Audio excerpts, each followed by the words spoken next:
my idea of queerness in those days was that I remember from elementary school, if you wore yellow on Thursday, you were queer, but nobody knew what that meant. And that was about the extent of my idea or my knowledge or my experience with queer folk, actually. And because of that, I was lucky. I showed up in Honolulu. I was married. I think it was my third husband at the time.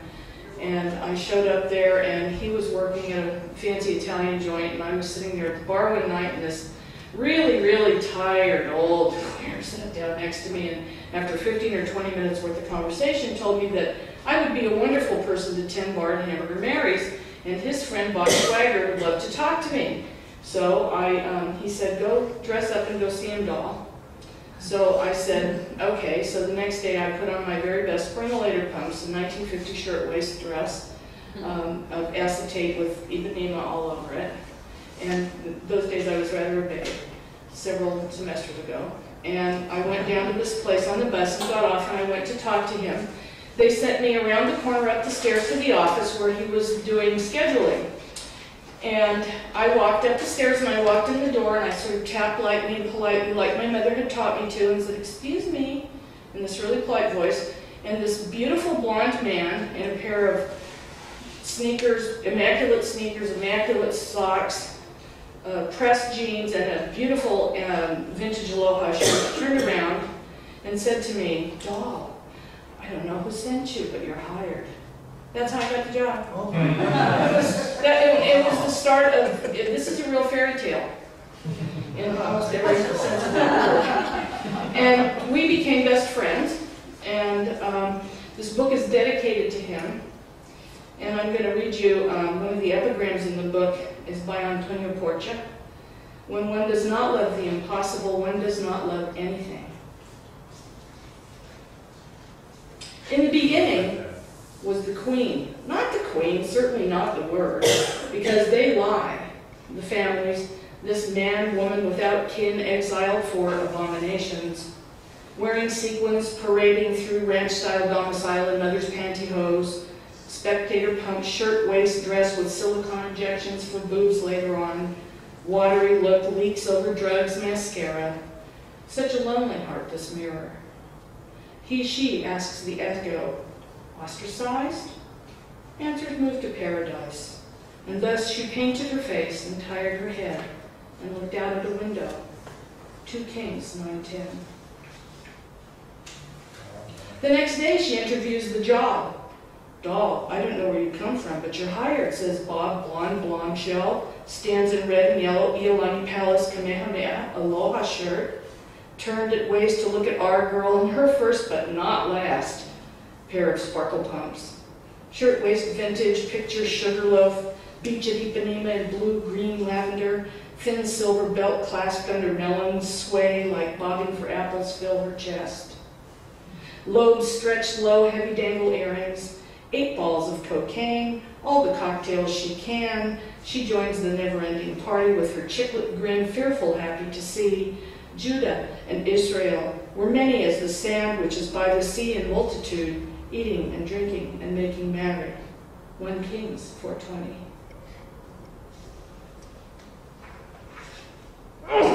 That very night, our girl's first companion, long as she pumps those cocktails out at happy hour, our girl boy introduces our girly girl to Rose Bob, who wants more rum and cokes. What do you say, old queen snarls? Who doesn't really like girls at all. Thanks, our girl snaps from hip shot stance, wise cracks leak from corners of her mouth. I don't need the quarter, you might need the change to make the call, so keep the change. Old queer hauls out Las Vegas earrings, schleps them across the bar. You earned this pair. Now do what you know how to do with that pair you got on top of your chest. She waves them gently, baby bottles for his eyes. Winks mascara till he smiles. We're all happy now.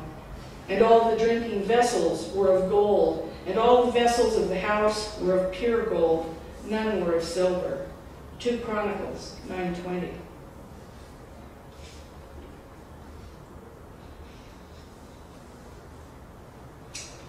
Each afternoon, fat sisters, Frank and Bucky, schlepped flip-flops, baggy shorts, old t-shirts, hiked chubby thighs to top of bar stools. How you doing, sis? A couple usual cocktails, mahalo plenty, some things never change. Frank leans over top of bar, our girl's first aloha Christmas. I need a favor, can you help me? Our girl cannot figure what they want of her. They don't do drugs, they no more fuck around, says Elron. I need a date, Frank says, a toothy grin, a wink. Our girl cocks one penciled brow, stares at both these men who love each other long time. Not that way. I mean, the problem is the law firm where I work. Our girl drifts to make a couple cocktails, shifts back. They gotta think I'm straight, sis, or I get the sack. Why me, our girl asks her pals. You look like you no belong to kindest place, sister, their pal Elron answers. Okay, our girl says to Frank, just tell me what's the drag. Wear your sequins, darling. Lawyers will never even notice me. Your show bodacious tatas, dear. Evidence for the trial. We laugh at such an easy con. Let them be ashamed and confounded together that seek after my soul to destroy it. Job 40:14. Enter attitude, queen, our Stephen. That's Stephen, doll. Waltzes into Crooked Picture Palace bar, such a pretty Greek coin face. Lovely blue-eyed smile. Reviles gorgeous women, just wishing she could be one. Beauty marks, we whisper. Stain, his neck, left eyebrow, ankle. So dark red, we knew not what they were. Not trying to make us sorry for him like he would when he was drunk hungover. We partied on. Made fun of his neck, left eyebrow, ankle. When they blotched up worse. He was dead one day. We went to see a cold bronze urn, ashes to ashes. After doing too much cocaine, rum, and cokes, that changed nothing.